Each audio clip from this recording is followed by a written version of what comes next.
ಹರಿಪ್ರಸಾದರ ಹೇಳಿಕೆಯನ್ನು ನೋಡಿದೆ. ಒಂದು ಕಾಲದಲ್ಲಿ ರಾಮ ಕಾಲ್ಪನಿಕ ಅಂತೇಳಿ ಕೋರ್ಟಿಗೆ ಅಫಿಡವಿಟ್ ಕೊಟ್ಟವರು, ಶ್ರೀರಾಮ ಮಂದಿರ ನಿರ್ಮಾಣಕ್ಕೆ ಶಿಲಾನ್ಯಾಸ ಮಾಡಿದಾಗ ಆ ಸಮಾರಂಭವನ್ನು ಬಹಿಷ್ಕರಿಸಿ ಕಪ್ಪು ಪಟ್ಟಿ ಧರಿಸಿದವರು, ರಾಮ ಮಂದಿರದ ಶಿಲಾನ್ಯಾಸಕ್ಕೆ ರಕ್ತದ ಓಕುಳಿ ಹರಿಯುತ್ತೆ ಅಂತ ಬೆದರಿಕೆ ಹಾಕಿದವರು, ಆ ಬಾಬರಿ ಮಸೀದಿಯನ್ನು ವಿಸರ್ಜನೆ ಮಾಡುವ ಸಂದರ್ಭದಲ್ಲಿ ರಾಮ ಭಕ್ತರನ್ನು ಗುಂಡಿಟ್ಟು ಕೊಂದು ಸರವು ನದಿಗೆ ಎಸೆದವರು, ಇವತ್ತು ರಾಮನ ಬಗ್ಗೆ ತುಂಬ ಪ್ರೀತಿಯಿಂದ ಮಾತನಾಡುವುದು ಬಹಳ ಒಳ್ಳೆ ಬೆಳವಣಿಗೆ ಅಂತ ಅನಿಸುತ್ತೆ.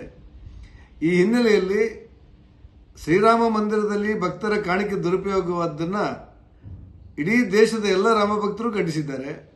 ಆ ದುರುಪಯೋಗ ಮಾಡಿದವರ ಮೇಲೆ ಒಂದು SIT ರಚನೆ ಮಾಡಿ ಅದರ ಬಡ್ಡಿ ಸಮೇತ ವಸೂಲು ಮಾಡೋದ್ರ ಜೊತೆ ಆ ಶ್ರೀರಾಮನ ಕಾಣಿಕೆಯನ್ನು ಯಾರ್ಯಾರು ದುರುಪಯೋಗ ಮಾಡಿದ್ದಾರೆ ಅವರಿಗೆಲ್ಲರನ್ನ ಜೈಲಿಗೆ ಇಟ್ಟುವಂಥ ಕೆಲಸಗಳು ಕೂಡ ಆಗ್ತಾ ಇದೆ.